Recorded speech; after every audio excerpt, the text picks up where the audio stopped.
now we're going to talk about Chapter 5 and what we do with sample sizes of more than 1. All the distributions that we've looked at thus far have basically been figuring probabilities of selecting any one member of that particular population.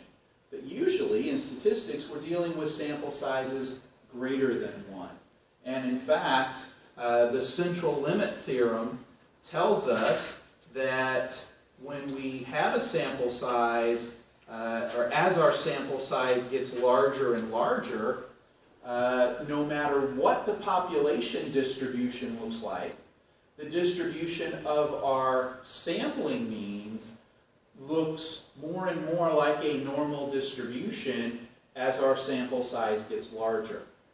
Page 279 has the diagram there that shows that no matter what our initial distribution looks like, whether it's a normal distribution to start with, or exponential, or uniform, or looks like the M that they also show there, as we take more and more observations in our sample, by the time we get up to a sample size of 30 units, our sampling distribution looks like a very thin bell-shaped curve.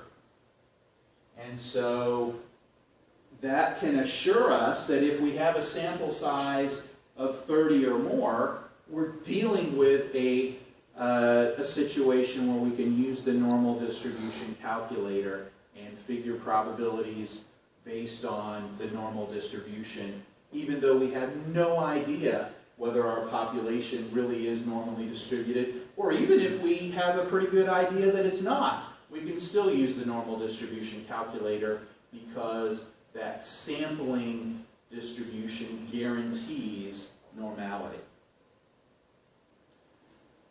So, there's one modification that we need to make when we put our information into the normal distribution calculator when we're using a sample size greater than 1, and that is instead of just using the standard deviation, we're going to use what's called the standard error, or the standard error of the mean. It's relatively simple to calculate.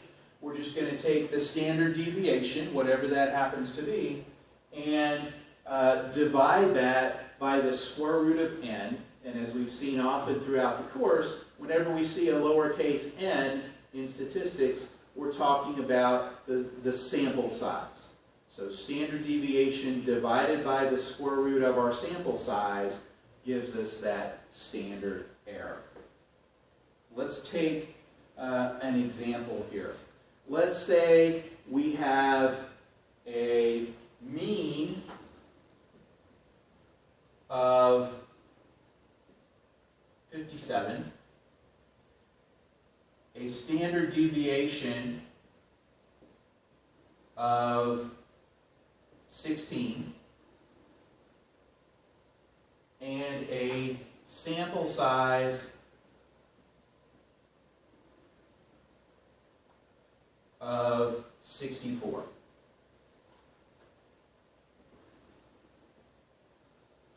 If we're going to figure the standard error of the mean based on that particular sample, we're going to need to take our standard deviation, which is 16.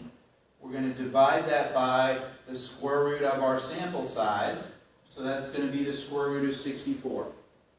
Square root of 64 is simply 8. So we've got 16 over 8, which is 2. Okay, so our standard error based on a sample size of 64 is simply going to be 2. Now if you notice, that's much smaller than the standard deviation of 16.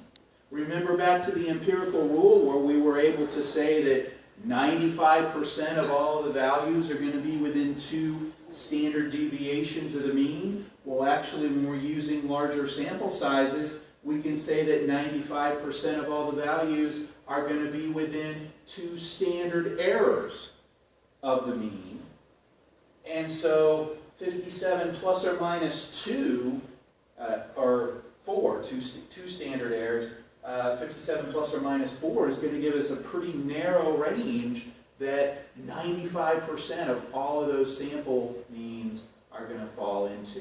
So as we increase our sample size, the standard error decreases, which narrows that bell curve that we're dealing with. So we can have much greater accuracy with zeroing in on the probability of being at different levels.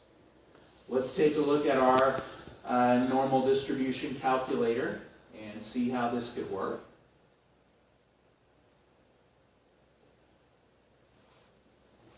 We'll put in our information from this example. We've got a mean of 57, and now instead of just putting in the standard deviation, we're going to put in that standard error that we calculated, so that's 2.